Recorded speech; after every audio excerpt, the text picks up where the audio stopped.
68ขอเชิญญาติโยมศรัทธาสาธุชนผู้ใจบุญทุกท่านร่วมทำบุญทอดกฐินสามัคคีเพื่อสมทบทุนบูรณะพระวิหารลายคำณวัดท่าใหม่อิตำบลป่าแดดอำเภอเมืองจังหวัดเชียงใหม่ในวันอาทิตย์ที่19ตุลาคม2568เวลา 9:39 นาทีขอเจริญพรเรียนเชิญทุกท่านได้ร่วมทำบุญทอดกฐินสามัคคีสมทบทุนบูรณะพระวิหารทรงล้านนาของวัดท่าใหม่อิร่วมเป็นเจ้าภาพมุงหลังคาพระวิหารหรือสามารถร่วมทำบุญได้ตามจิตศรัทธาร่วมทำบุญผ่านทางออนไลน์ได้ที่ธนาคารกรุงศรีอยุธยาเลขที่บัญชี 220-111-6158 ชื่อบัญชีวัดท่าใหม่อิติดต่อได้ที่พระครูศรีวุฒิคุณเจ้าอาวาสวัดท่าใหม่อิโทร 094-419-4694 ขอให้อานิสงส์แห่งการทำบุญบูรณะซ่อมแซมหลังคาพระวิหารทรงล้านนาวัดท่าใหม่อิจงทำให้ทุกท่านทุกคนนั้นมีแต่ความร่มเย็นเป็นสุขอยู่ดีมีสุขเจริญรุ่งเรืองร่ำรวยทุกท่านทุกคนด้วยเถิด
ข่าวสารเพื่อการประชาสัมพันธ์ขอเชิญชวนผู้ใจบุญใจกุศลร่วมทำบุญทอดผ้าป่าสามัคคีประจำปีพุทธศักราช 2568 เพื่อบูรณะวิหารปูพื้นกระเบื้องไวนิลตารางเมตรละ 699 บาทจำนวน 150 ตารางเมตรทำโครงเหล็กป้องกันนกรอบวิหารราดพื้นเททรายล้างหน้าวิหารราวบันไดเหล็กสแตนเลสทาสีรอบวิหารเปลี่ยนระบบไฟฟ้าปรับปรุงทัศนียภาพวิหารบูรณะปฏิสังขรณ์ถาวรวัตถุภายในวัดทอดถวายณวัดดอนตันตำบลเหมืองแก้วอำเภอแม่ริมจังหวัดเชียงใหม่ตรงกับวันเสาร์ที่1พฤศจิกายนพุทธศักราช 2568 ช่วงเช้า 9:39 นาทีเป็นต้นไปก็ขอเชิญชวนศรัทธานักศีลนักบุญทั้งหลายร่วมงานบุญทอดผ้าป่าสามัคคีครั้งนี้เพื่อบูรณะวิหารปูพื้นกระเบื้องไวนิลรวมไปถึงทำโครงเหล็กป้องกันนกรอบวิหารราดพื้นเททรายร้างหน้าวิหารราวบันไดเหล็กสแตนเลสทาสีรอบวิหารเปลี่ยนระบบไฟฟ้าปรับปรุงทัศนียภาพวิหารบูรณะปฏิสังขรณ์ถาวรวัตถุภายในวัดดอนตันตำบลเหมืองแก้วอำเภอแม่ริมจังหวัดเชียงใหม่เสาร์ที่1พฤศจิกายน 2568 นี้เชิญท่านร่วมงานร่วมบุญร่วมบริจาคได้บุญได้กุศลโดยทั่วหน้ากัน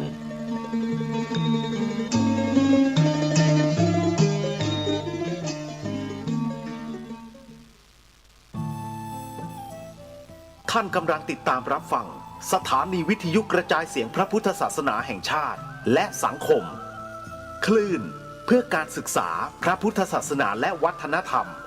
ระบบ FM 104.5 เมกะเฮิรตซ์รายการต่อไปเป็นรายการคดีโลกคดีธรรม ข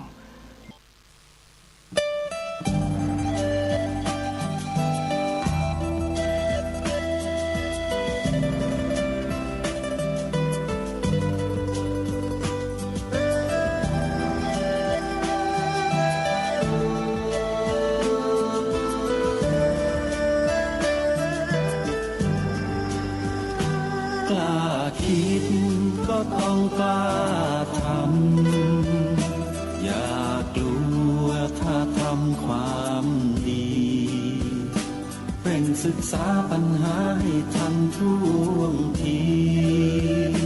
เมืองไทยจะพัฒนากว่านี้รายการดีคดีโลกคดีธรรมขอรำพันบรรยายความคิดเครื่องหมายแห่งสีทั้งสามงามถนัดขาวคือบริสุทธิ์สีสวัสดิ์หมายพระไตรรัตน์และธรรมะคุ้มจิตไทยแดงคือโลหิตเราใสซึ่งยอมสละได้เพื่อรักษาชาติศาสนาน้ำเงินคือสีโสภาอันจอมประชาถ้าโปรดเป็นของส่วนองค์จัดริ้วเข้าเป็นไตรรงค์จึงเป็นสีธงที่รักแห่งเราชาวไทยทหารอวตารนำไปยงยุทธวิชัยวิชิตก็ชูเกียรติสยาม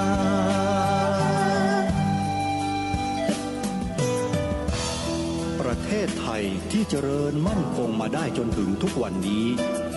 มิได้เกิดขึ้นจากความหวาดกลัวอย่างคลาดเขลาแต่บรรพบุรุษไทยของเราทุกยุคทุกสมัยล้วนแต่มีความกล้าหาญและชาญฉลาดปกป้องเอกราชสร้างชาติให้เกิดความมั่นคงโดยมีธงแห่งพระไตรรัตน์เป็นเครื่องนำชัยจึงเป็นที่มาที่ไปของรายการคดีโลกคดีธรรมกล้าคิดก็ต้องกล้าทำอย่ากลัวถ้าทำความดีเร่งศึกษาปัญหาให้ทันท่วงทีเมืองไทยจะพัฒนากว่านี้รายการดีคดีโลกคดีธรรมรายการดีคดีโลกคดีธรรม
รายการนี้ได้ทุกวันและยังสามารถรับฟังสถานีวิทยุพระพุทธศาสนา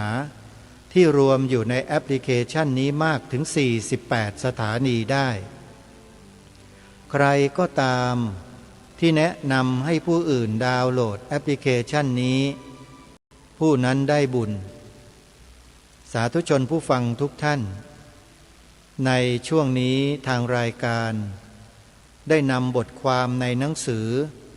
ศาสนาอะไรเป็นศาสนาประจำชาติมาอ่านให้สาธุชนได้สดับรับฟังกันซึ่งในหนังสือดังกล่าวนี้พระเดชพระคุณท่าน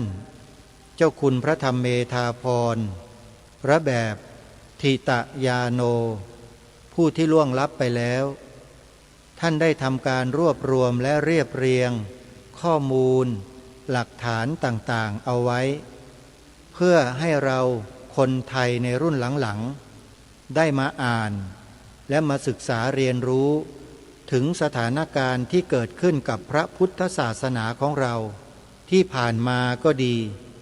และที่กำลังเป็นไปอยู่ในปัจจุบันก็ดีและก็กำลังจะเกิดต่อไปในอนาคตก็ดีเราจะได้รู้กันทราบกันและเราก็จะได้ร่วมกันหาวิธีในการระวังป้องกันสิ่งที่ไม่ควรจะให้เกิดมีขึ้นในอนาคตข้างหน้าสิ่งนั้นคืออะไรอย่างไรนั้นเนื้อหาในหนังสือเล่มนี้พระเดชพระคุณท่านได้บอกเอาไว้ทั้งหมดแบบหมดเปลือกแล้วแต่ต้องขอบอกกับท่านผู้ฟังอย่างนี้ว่าคำบางคำต่อไปนี้เนี่ยผู้ดำเนินรายการจะไม่อ่านออกอากาศแต่จะใช้เป็นสิ่งสมมุติแทนคำนั้นอันเป็นที่รู้กันโดยนัยยะก็แล้วกันว่าหมายถึงอะไรนะเดี๋ยวเรามาติดตามรับฟังกันต่อจากเมื่อวานนี้ซึ่งก่อนจะไปฟังเนื้อหาสาระดังกล่าวก็ขอแจ้งข่าวงานบุญกฐินให้กับทุกท่านได้ทราบสั้นๆ 17-18 ตุลาคมที่จะถึงนี้งานบุญกฐินวัดศรีอุดมวงศ์ตำบลศรีสงครามอำเภอวังสะพุงจังหวัดเลย24-25 ตุลาคมงานบุญกฐินวัดอารามมงคลตำบลยางตลาดอำเภอยางตลาดจังหวัดกาฬสินธุ์วันที่25-26 ตุลาคมงานบุญกฐินวัดสวนป่าดอนยานางตำบลดอนสมบูรณ์อำเภอยางตลาดจังหวัดกาฬสินธุ์วันที่25 ตุลาคมงานบุญกฐินที่วัดฝายหินตำบลสุเทพอำเภอเมืองจังหวัดเชียงใหม่วันที่2 พฤศจิกายนงานบุญกฐินที่วัดสามชุกอำเภอสามชุกจังหวัดสุพรรณบุรีนี่เป็นงานบุญกฐินที่เหลืออยู่ที่ทางรายการประชาสัมพันธ์ให้นะโยมนะสะดวกที่ไหนไปร่วมบุญกันที่นั่นทีนี้มาดูเนื้อหาสาระของเรากันต่อไปท่านผู้ฟังในวันนี้จะขึ้นย่อหน้าเพื่อที่จะให้พวกเรามาศึกษาเรียนรู้เรื่องราวในอดีตที่เกิดขึ้นกับพระบวรพุทธศาสนาในเมืองไทยของเรากันอีกหลายกรณีเลยทีเดียวลองมาฟังกันดูนะว่าพระเดชพระคุณท่านเจ้าคุณพระธรรมเมธาภรณ์นั้นท่านมีข้อมูลที่จะให้เราได้รู้อย่างไรบ้างที่ต้องไม่ลืมก็คือวิธีการผสมกลมกลืนแนวนี้ศาสนาฮินดูเคยทำต่อพระพุทธศาสนามาก่อนหน้านั้นแล้วโดยนำเอาพระพุทธเจ้ามาเป็นอวตารปางหนึ่งของพระนารายณ์เรียกว่าพุทธาวตารเอาพระธรรมไปไว้ในคัมภีร์อุปนิษัทเวทานตะของตนและยังกล่าวว่าพระสัทธรรมเป็นคำสอนที่พระนารายณ์เจตนามาสอนให้คนปฏิบัติผิดเพื่อให้คนเหล่านั้นตกนรกอันเป็นการลดจำนวนประชากรของสวรรค์แล้วเอาพระสงฆ์มาเป็นสิทธาพัฒนาตันตระมาเป็นนิกายมนตรยานปลูกฝังให้เกิดการหมกมุ่นในเรื่อง5 ม.ทำให้พระพุทธศาสนาแปรเปลี่ยนไปจากเดิมและถูกกองทัพมุสลิม ทำลายในศตวรรษที่ 17 อันนี้เป็นเรื่องราวในอดีตในประวัติศาสตร์ที่เกิดขึ้นกับพระพุทธศาสนาของเรามาดูย่อหน้าต่อมาท่านบอกว่าขณะนี้ประวัติศาสตร์กำลังจะย้อนกลับมาในทางเดียวกันและวิธีการเดียวกันเพียงแต่ดำเนินงานโดยศาสนาอื่นบางคนเช่นแผ่นใบปลิวที่ออกมาจากจังหวัดอ่างทองขึ้นต้นด้วยคำว่าแล้วก็ใส่ชื่อพระเจ้าของเขานะบอกว่าเป็นพระเจ้าของพระพุทธเจ้าจากนั้นก็บรรยายความยิ่งใหญ่ของพระผู้เป็นเจ้าของเขาเวลานี้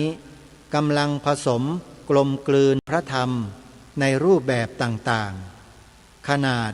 ลอกเลียนแม้แต่บทสวดมนต์นำเอาคุณธรรมมาเป็นหลักคำบาลีและคำสอนในพระพุทธศาสนามานานแสนนานไปบอกว่าหมายถึงคำสอนในศาสนาของตนจนกล้าอาศัยเงินงบประมาณแผ่นดินไปเผยแพร่ภาพของพวกตนที่มีอำนาจในทางการเมืองดังกล่าวย่อหน้าต่อมาท่านเขียนว่าพระสงฆ์ก็ถูกดูหมิ่นขัดขวางในรูปแบบต่างๆโดยเฉพาะใน3 จังหวัดภาคใต้แม้ในการสอนศาสนาในโรงเรียนของกรุงเทพมหานครทราบว่าศาสนานี้เขาให้ชั่วโมงละ150 บาทพระภิกษุสามเณรถวายชั่วโมงละ80 บาทโดยให้เหตุผลว่าพระไม่มีครอบครัวที่น่าสังเกตก็คือหลังจากรัฐสภาผ่านพระราชบัญญัติการบริหารองค์กรศาสนาจุดและรัฐธรรมนูญฉบับปัจจุบันได้ประกาศใช้เมื่อปีพระพุทธศักราช 2540 ชาวไทยต่างศาสนาบางคนแสดงตนออกอย่างเปิดเผยในการเรียกร้องสิทธิเสมอภาคและความเหนือกว่า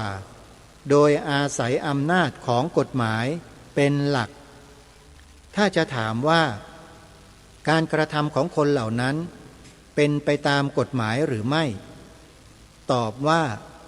เป็นไปตามกฎหมายของรัฐซึ่งเป็นผลงานการรุกคืบอย่างต่อเนื่องของคนเหล่านั้นเพราะข้อความในส่วนที่เกี่ยวกับศาสนาในรัฐธรรมนูญนั้น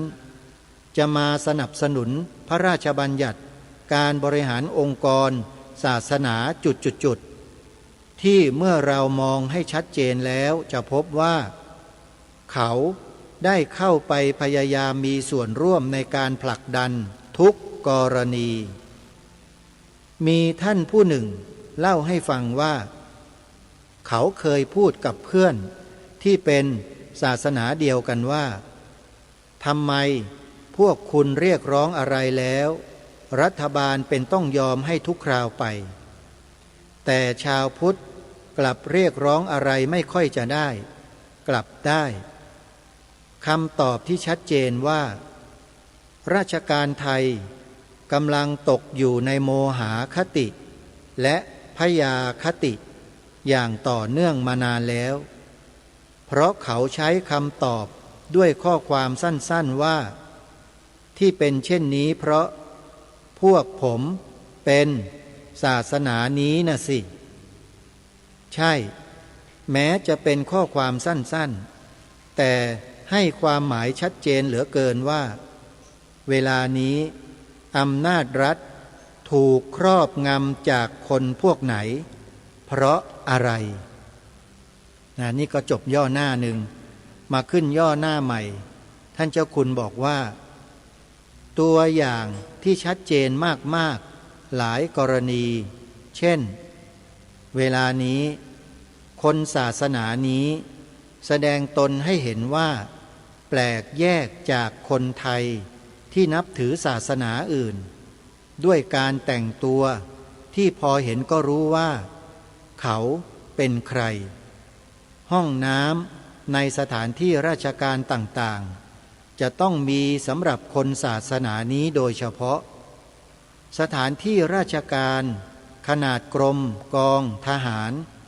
ยังต้องจัดให้มีสถานที่สำหรับให้เขาทำพิธีทางศาสนาบางแห่งต้องบังคับให้อยู่สูงและสูงกว่าห้องพระของชาวพุทธด้วยซ้ำแม้แต่ร้านอาหารเขาก็บอกอย่างชัดเจนว่าเป็นร้านอาหารของศาสนาของเขาคนไทยอยากไปรับประทานอาหารของเขาสามารถเข้าไปรับประทานได้แต่เขาเองกลับถูกห้ามมิให้รับประทานอาหารของคนไทยเหตุเพราะศาสนานี้ไม่ได้ปรุงเองที่สำคัญมากๆก็คือในพิธีบางศาสนพิธีของศาสนานี้ที่เมกกะซาอุดิอาระเบียชาวไทยพุทธที่เป็นข้าราชการต้องไปรับใช้บริการให้ความสะดวกทุกอย่างต้องจัดงบประมาณไว้ให้เป็นการเฉพาะปีหนึ่งคงหลาย10 ล้านแต่ชาวพุทธไปไหว้พระที่อินเดียแม้แต่พระภิกษุสามเณรรัฐไม่เคยสนับสนุนอะไรเลยเมืองไทยมีประชากรกี่ประเภทกันแน่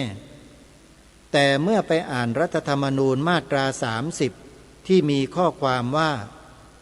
บุคคลย่อมเสมอกันในกฎหมายและได้รับความคุ้มครองตามกฎหมายเท่าเทียมกันชายและหญิงมีสิทธิเท่าเทียมกันการเลือกปฏิบัติโดยไม่เป็นธรรมต่อบุคคลเพราะเหตุแห่งความแตกต่างในเรื่องถิ่นกำเนิดเชื้อชาติภาษาเพศอายุสภาพทางกายหรือสุขภาพสถานะของบุคคลฐานะทางเศรษฐกิจหรือสังคมความเชื่อทางศาสนาการศึกษาอบรมหรือความคิดเห็นทางการเมืองอันไม่ขัดต่อบทบัญญัติแห่งรัฐธรรมนูญจะกระทำมิได้มาตรการที่รัฐกำหนดขึ้นเพื่อขจัดอุปสรรคหรือส่งเสริมให้บุคคลสามารถใช้สิทธิและเสรีภาพได้เช่นเดียวกับบุคคลอื่นย่อมไม่ถือเป็นการเลือกปฏิบัติโดยไม่เป็นธรรมตามวรรค3ข้อความทั้ง4วรรคในมาตรานี้เป็นเรื่องที่ชาวพุทธจะต้องคิดพิจารณาทบทวนดูว่าขณะนี้คนไทยพุทธได้รับสิทธิการอุปถัมภ์ความคุ้มครองอย่างเสมอภาคกับศาสนิกของศาสนานี้จริงหรือไม่เนื่องจากประเด็นนี้เป็นเรื่องใหญ่เพราะไปผูกโยงกันของการเคลื่อนไหว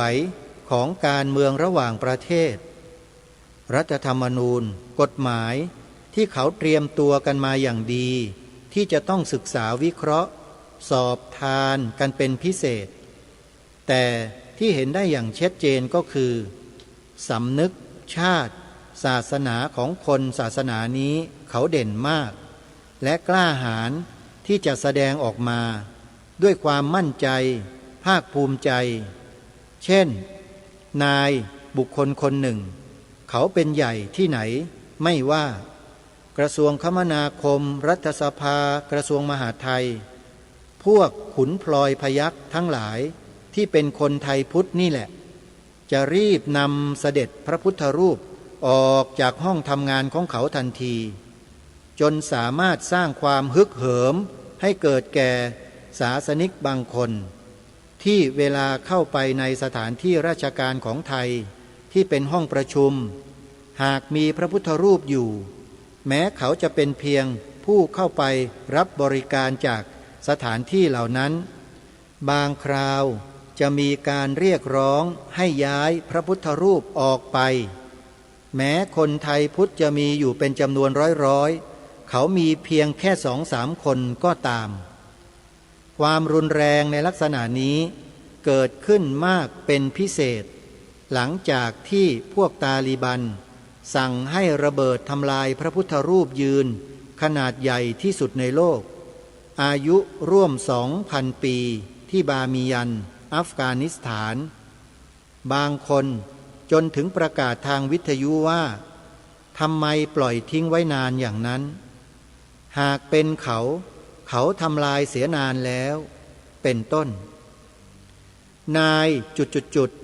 ได้แสดงสถานะของตนเองอย่างกล้าหาญและเปิดเผยไว้ตอนหนึ่งว่าหน้าที่ของผมคือ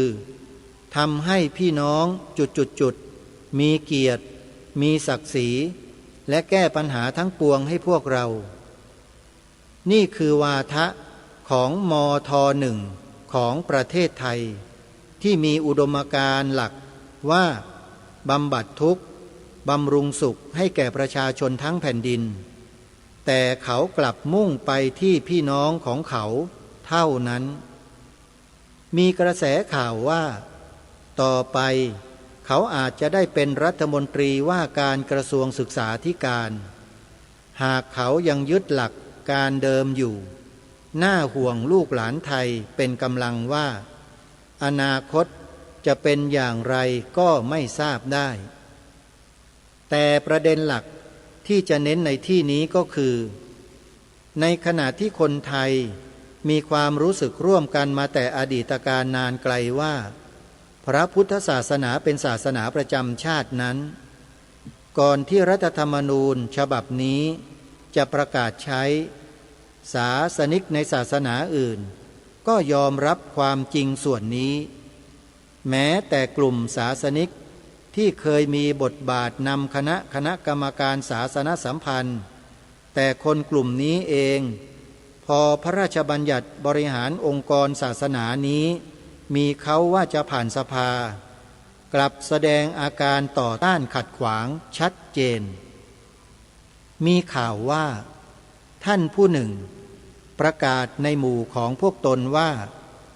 หากบัญญัติให้พระพุทธศาสนาเป็นศาสนาประจำชาติเลือดจะนองท้องช้างและเขาได้ผูกขาดความคิดของเขานี้ตลอดจนประกาศในที่สัมมนาแห่งหนึ่งว่าใครอย่าไปกดปุ่มอคติขึ้นมาเพราะขืนทำจะสร้างความแตกแยกขึ้นภายในชาติแต่ใครเล่าที่แสดงความอคติต่อพระพุทธศาสนาสืบต่อกันมาจากอดีตถึงปัจจุบันเพราะการเกิดขึ้นของศาสนาบางศาสนากับลัทธิคอมมิวนิสต์ในโลกนั่นเองชาวพุทธได้ถูกฆ่ายึดทรัพย์สินบังคับให้เปลี่ยนศาสนาหรือเป็นคอมมิวนิสต์ไปกี่ล้านแล้วและไม่เคยหยุดความพยายามเลยทั้งที่ลัทธิคอมมิวนิสต์ได้ลดความรุนแรงลงไปมากแล้วก็ตามเมื่อกรรมการจัดทำหลักสูตรพระพุทธศาสนามีทั้งพระและคฤหัสถ์ทั้งที่เป็นเรื่องภายในของชาวพุทธแท้ๆไม่เกี่ยวกับศาสนาอื่นเลยหลังจากที่หนังสือได้พิมพ์เผยแพร่ไปแล้วเขาไปพบข้อความว่าพระพุทธศาสนาเป็นศาสนาประจำชาติอันอยู่ในช่วงของการนำความเท่านั้นเขากลับมีหนังสือคัดค้านไปที่กรมวิชาการโดยไม่ได้บอกตำแหน่งอำนาจหน้าที่ของตนไปขอให้ตัดข้อความว่าพระพุทธศาสนาเป็นศาสนาประจำชาติออกไปหนังสือที่ได้พบนั้นมี2 ท่านด้วยกันแต่เจตนาเหมือนกันคือเขาปฏิเสธความเป็นศาสนาประจำชนชาติของพระพุทธศาสนาดังนั้นประเด็นที่ต้องการจะเน้นในที่นี้ก็คือพระพุทธศาสนาเป็นศาสนาประจำชาติจริงหรือไม่โดยมีประเด็นที่ควรทำความเข้าใจไปตามลำดับดังนี้คือพระพุทธศาสนากับชนชาติไทยหากเรามองจากหลักฐานทางประวัติศาสตร์ที่มีการศึกษาค้นคว้าหลักฐานทางโบราณคดี จากคูบัวบ้านเชียงและที่อื่นนักประวัติศาสตร์นับย้อนหลังไปไม่น้อยกว่า 5,000 ปีชนชาติไทยและชนชาติอื่นๆหลายชาติได้อาศัยอยู่ที่แหลมทองแห่งนี้มานานแล้วถ้าเป็นเช่นนี้จริงแสดงว่าขณะนั้น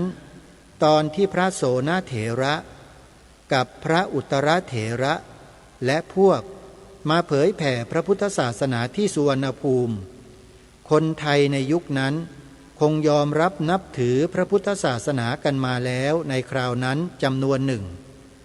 บรรดาคนไทยที่อพยพมาจากตอนใต้ของจีนในยุคของพ่อขุนเลอเมือง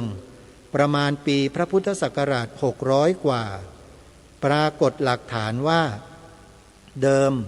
มีคนไทยเหล่านั้นนับถือลัทธิตรีศาสตร์หรือพุทธเต๋าขงจื้อแต่เพื่อสร้างเอกภาพของความเป็นชาติจึงตกลงร่วมกันเลือกเอาพระพุทธศาสนาเป็นศาสนาประจำเผ่าของตนคนเผ่าไทยและคนเผ่าอื่นๆในดินแดนที่เป็นประเทศไทยปัจจุบันคงนับถือศาสนาแตกต่างกันออกไปตามเผ่าพันธุ์แต่พระพุทธศาสนาคงเป็นศาสนาหลักของคนในดินแดนแถบนี้สืบต่อกันมาที่ท่านแบ่งเป็นพระพุทธศาสนาคือเถรวาทมหายานเถรวาทอย่างพุกามเถรวาทอย่างลังกาวงศ์ซึ่งสรุปได้ว่าตลอดโฉมหน้าประวัติศาสตร์อันยาวนานนั้นคนไทยนับถือพระพุทธศาสนาแม้แต่คนเผ่าอื่นในดินแดนส่วนนี้ก็นับถือพระพุทธศาสนากันส่วนมากแต่ที่ปรากฏหลักฐานชัดเจนคือ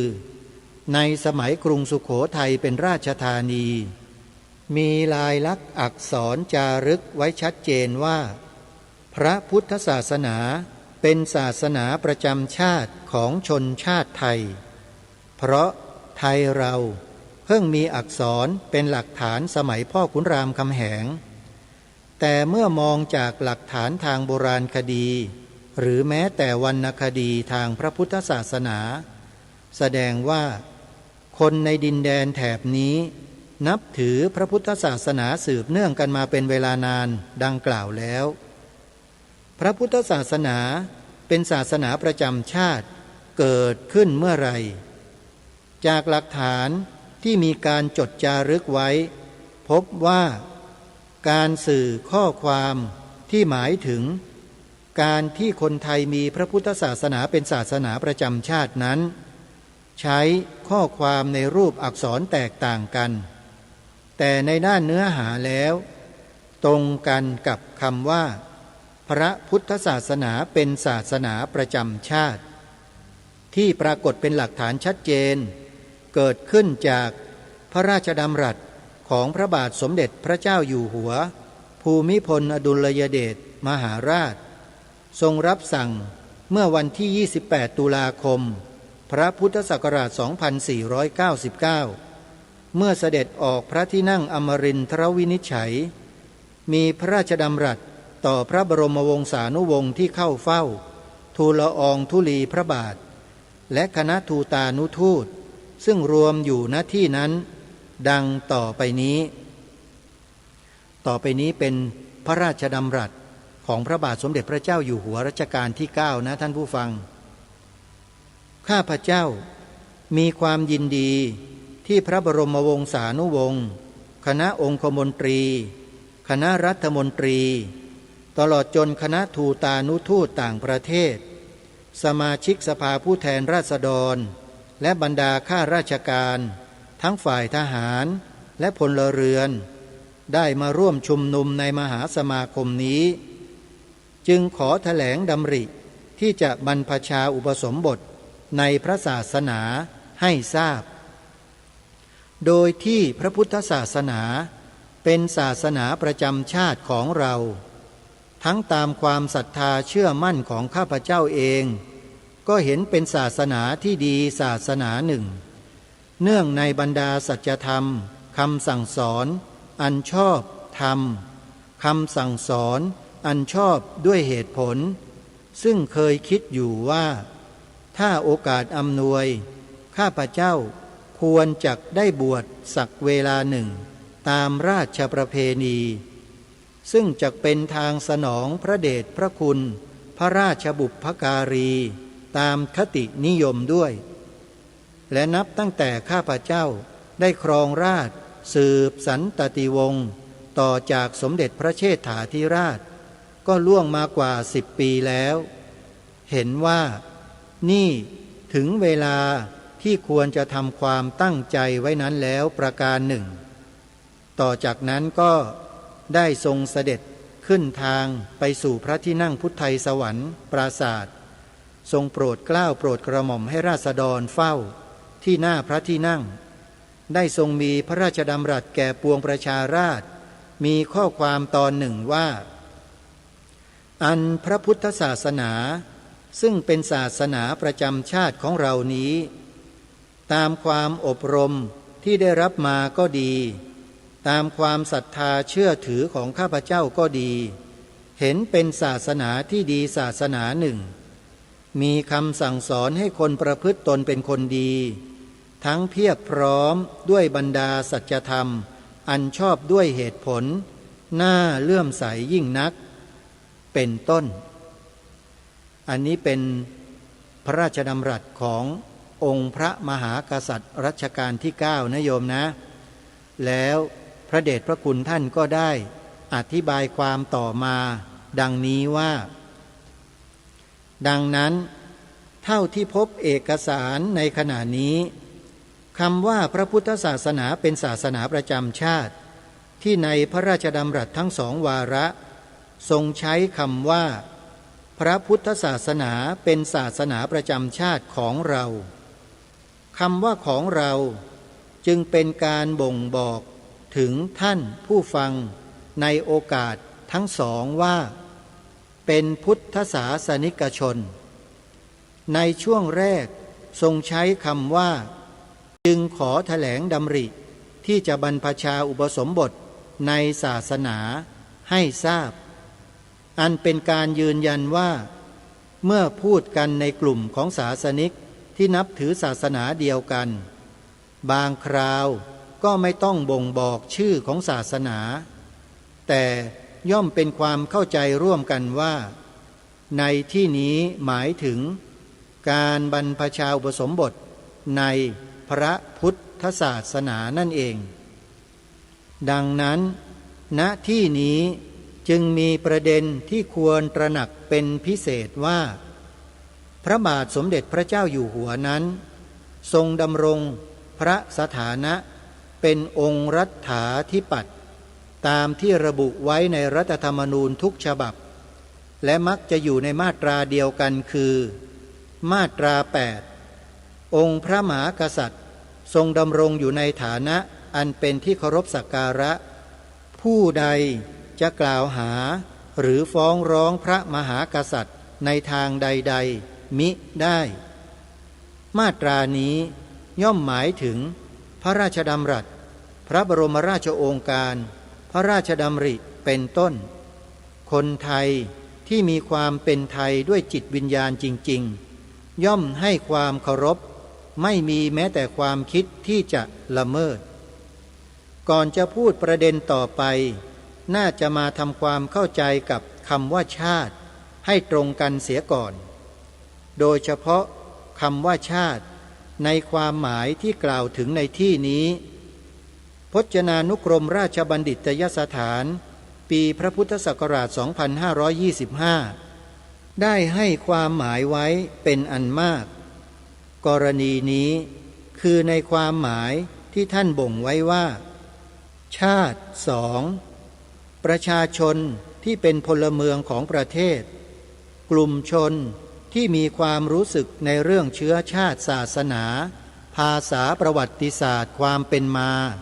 ขนบธรรมเนียมประเพณีและวัฒนธรรมอย่างเดียวกันหรือ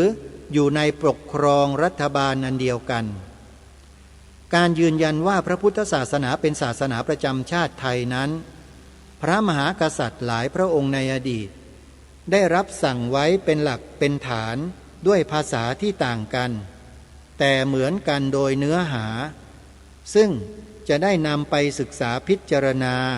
และให้ความเคารพสักการะตามสมควรแก่ฐานะของพระสงฆ์นิกรที่มีความจงรักภักดีตามลำดับดังต่อไปนี้คือซึ่งเนื้อความต่อไปนี้พระเดชพระคุณท่านได้อัญเชิญหลักฐานที่เป็นพระราชดำรัสพระบรมราชโองการพระราชปณิธานแนวพระราชดำริพระบรมราโชวาทต่างๆขององค์พระมหากษัตริย์ของราชอาณาจักรของพวกเรามาแสดงให้พวกเราได้รับรู้รับทราบกันดังนี้ 1. พ่อขุนรามคำแหงมหาราชศิลาจารึกหลักที่หนึ่งด้านสองมีข้อความตอนต้นว่าคนในเมืองสุโขทัยนี้มักทานมักทรงศีลมักโอยทานพ่อขุนรามคำแหงเจ้าเมืองสุโขทัยนี้ทั้งชาวแม่ชาวเจ้าถ้วยปัวถ้วยนางลูกเจ้าลูกขุนทั้งสิ้นทั้งหลายทั้งผู้ชายผู้หญิงฝูงถ้วยมีศรัทธาในพระพุทธศาสนาทรงศีลเมื่อพรรษาทุกคนเมื่อออกพรรษากรานกฐินเดือนหนึ่งจึงแล้วข้อความข้างต้นนี้แสดงว่าพระพุทธศาสนาเป็นศาสนาประจำชาติของชนชาติไทยเพียงแต่ทรงใช้คำว่าฝูงถ้วยมีศรัทธาในพระพุทธศาสนาเท่านั้นแต่ใครก็ตามหากไม่กดปุ่มอคติย่อมเข้าใจได้เป็นอย่างดีว่าในศิลาจารึกช่วงนี้เป็นการทรงยืนยันถึงความจริงที่มีมาก่อนขณะนั้นและในขณะนั้นว่าคนไทยเกือบทุกคนมีศรัทธาและรักษาศีลเมื่อพรรษาตามสมควรแก่ฐานะของพุทธศาสนิกชนและในยุคนั้นเองที่ลักษณะความร่มเย็นของดินแดนแห่งผ้ากาสาวพัสต์สยามเมืองยิ้มแสดงออกอย่างชัดเจนสมแก่ที่ได้ยึดถือพระพุทธศาสนาเป็นแกนใจในการครองชีวิต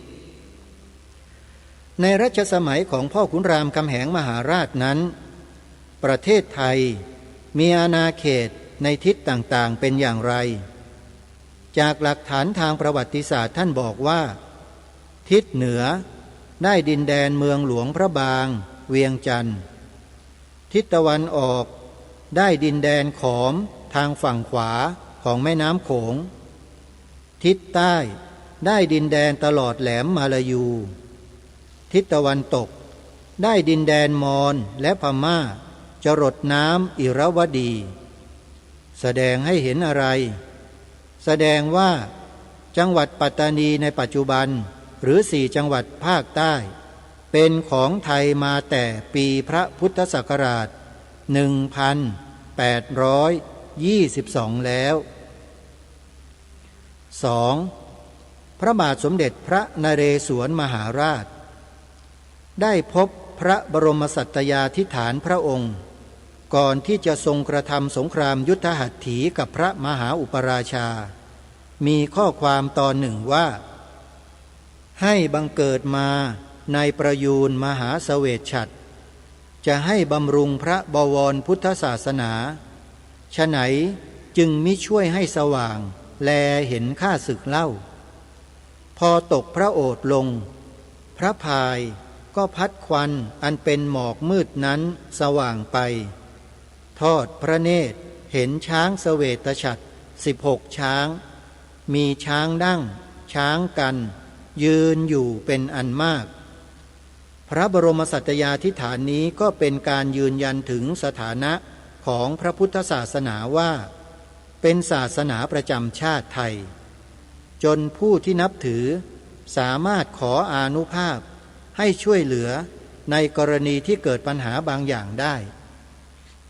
ตลอดรัชสมัยของสมเด็จพระนเรศวรมหาราช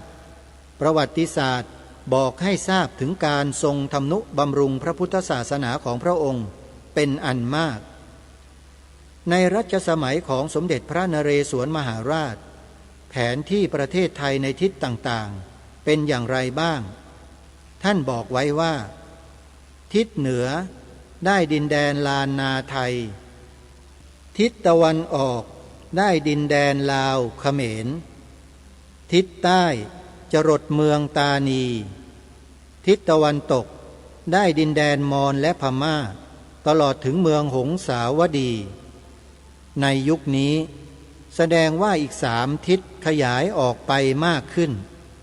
แต่ทางด้านปากใต้อาณาเขตลดน้อยลงแต่ด้านของศาสนาที่ประชาชนพระมหากษัตริย์นับถือนั้นคือพระพุทธศาสนาอันเป็นศาสนาประจำชาตินั่นเอง 3. สมเด็จพระนารายมหาราชในยุคนี้มีฝรั่งเศสเข้ามามีอิทธิพลอยู่มากจนถึงพระเจ้าหลุยที่14ส่งราชทูตมาขอให้ทรงเปลี่ยนไปเข้ารีดนับถือศาสนาคริสต์เช่นเดียวกับพระองค์ในสถานการณ์เช่นนั้นหากไม่ทรงหนักแน่นมั่นคงในพระพุทธศาสนาแล้วประวัติศาสตร์ตรงนี้อาจเปลี่ยนแปลงก็ได้แต่ปรากฏว่าเมื่อฟอลคอนกราบบังคมทูลในเรื่องนี้ได้มีพระราชดำรัสที่เฉียบขาดและแหลมคมมากมีข้อความตอนหนึ่งว่าพระเจ้าหลุยที่14จะให้เราเข้ารีดดังนั้นหรือเรื่องนี้เป็นเรื่องใหญ่มากเพราะในราชวงศ์ของเราก็ได้นับถือพระพุทธศาสนามาช้านานแล้วจะให้เราเปลี่ยนศาสนาอย่างนี้เป็นการยากอยู่และถ้าพระเจ้าผู้สร้างฟ้าสร้างดินจะต้องการให้คนทั่วโลกได้นับถือศาสนาอันเดียวกันแล้วพระเจ้ามิจัดการให้เป็นเช่นนั้นเสียแล้วหรือยิ่งกว่านั้นในช่วงหนึ่งของพระราชดำรัสที่ตรัสว่าพระองค์ได้นับถือศาสนาอันนับถือต่อๆกันมาถึง 2,229 ปีแล้วเพราะฉะนั้นการที่จะให้เปลี่ยนศาสนาเสียนั้นเป็นการที่พระองค์จะกระทำมิได้แต่ประเด็นที่นักล่าศาสนิกในศาสนาอื่นโดยเฉพาะจากพระพุทธศาสนาให้เข้ารีดนับถือศาสนาของตนนั้นน่าจะตระหนักถึงประเด็นที่ตรัสเอาไว้ว่าถ้าพระเจ้าผู้สร้างฟ้าสร้างดินจะต้องการให้คนทั่วโลกได้นับถือศาสนาอันเดียวกันแล้วพระเจ้ามิจัดการให้เป็นเช่นนั้นเสียแล้วหรืออันนี้เป็นพระราชดำรัสตรัสถามที่รอคำตอบกันมานานแล้วน่าจะตอบกันได้แล้วมิใช่เจาะจงศาสนาคริสต์เพียงศาสนาเดียวแต่ศาสนาที่อ้างว่าพระเจ้าของตนทรงสร้างสรรพสัตว์สรรพสิ่งนั้นน่าจะหยุดคิดได้แล้วว่าการพยายามล่าศาสนิกจากศาสนาอื่นด้วยวิธีการต่างๆนั้นควรฉุกใจได้คิดว่าพระเจ้าของตนมีความสามารถในการสร้างจริงแล้วทำไมไม่สร้างให้ทุกคนนับถือศาสนาของพระองค์เพราะว่าการเผยแผ่ศาสนาของพวกนับถือพระเจ้าบางศาสนานั้นแผ่ไปบนซากศพของศาสนิกในศาสนาอื่นเป็นอันมากทั้งที่พระเจ้าสร้างสรรพชีวิตจริงย่อมเป็นการแสดงว่าพวกที่ทำลายมนุษย์สัตว์หาได้มีศรัทธาต่อพระเจ้าของตนจริงๆไม่เพราะคนที่นับถือกันจริงจะไม่ทำลายอะไรก็ตามที่เป็นผลงานของท่านที่ตนเคารพนับถือในพระพุทธศาสนานั้นพระพุทธเจ้าหาได้แสดงพระสถานะของพระองค์ในฐานะของพระผู้สร้างสรรพสิ่งไม่แต่ทรงทำงานในฐานะของผู้ค้นพบสัจธรรม ทรงมีความกรุณาต่อเพื่อนร่วมโลกกับพระองค์ต้องการที่จะช่วยให้คนเหล่านั้น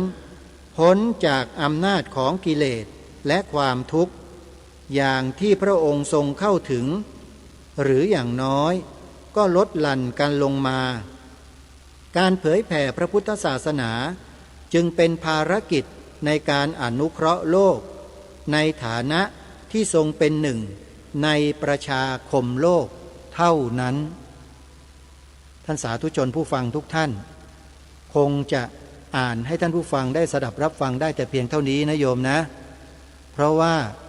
ตามที่ได้ตกลงกับท่านผู้ฟังเอาไว้ว่าตั้งแต่วันพรุ่งนี้เป็นต้นไป15 ตุลาคมรายการคดีโลกคดีธรรมจักอัญเชิญบทพระราชนิพนธ์เทศนาเสือป่ามาอ่านให้สาธุชนได้ศึกษาเรียนรู้ไปด้วยกันตลอดไปจนกระทั่งถึงต้นเดือนหน้า